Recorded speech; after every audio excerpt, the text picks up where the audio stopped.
Majo, John, Madden, Juanito sitting outside the rehab center where I'm staying for another few days at least, with another video about Michael Franti.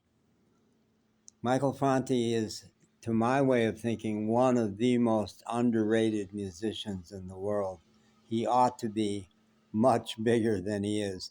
And for people who know him and love his music, they adore him and adore his music. And he's adored in Asheville.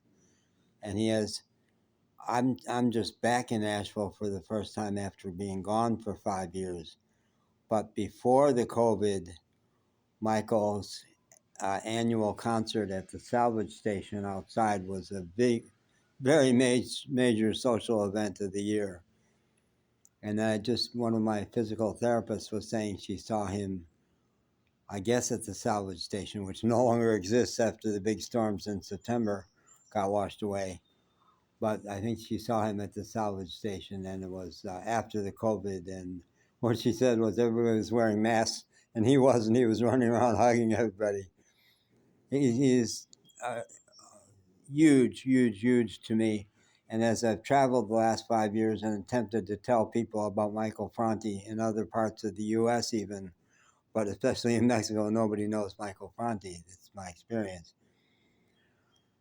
But I want to tell one of my favorite Michael Franti stories. And I made a video earlier because he has scheduled a concert in Asheville for September 13th. And I certainly can stick around for that if I'm still alive, which none of which is for certain yet.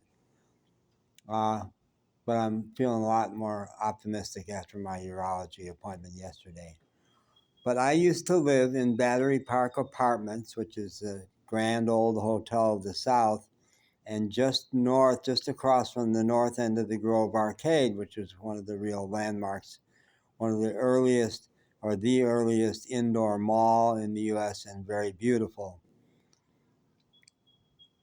So I lived up there, and I would go walking in Montford neighborhood, which is just north of there, and it's a gorgeous neighborhood. And I would bring a Bluetooth speaker dangling from my pack or my clothes somewhere.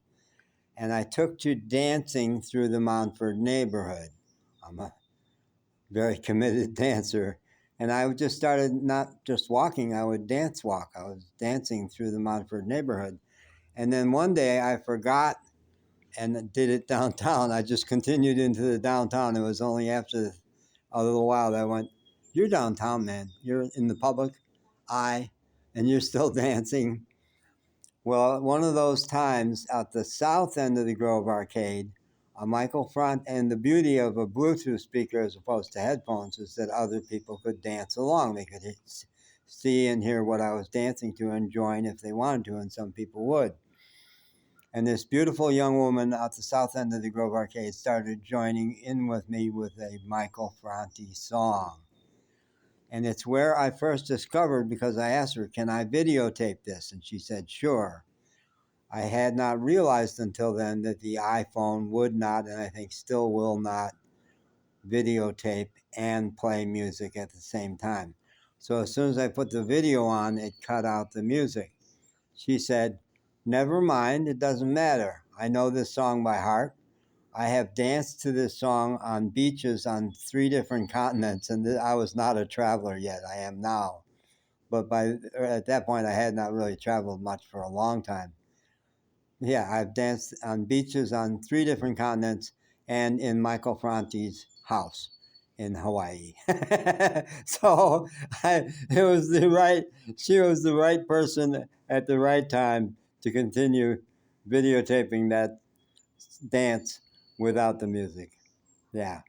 Michael Franti coming back to Asheville, unbelievable. I could not be happier. I could not be happier. If anything's going to keep me alive and keep me in physical therapy and keep me getting stronger so I can spend the night dancing to Michael Franti outdoors. Oh my God. Yeah, baby. All right. I'll put a link to his music.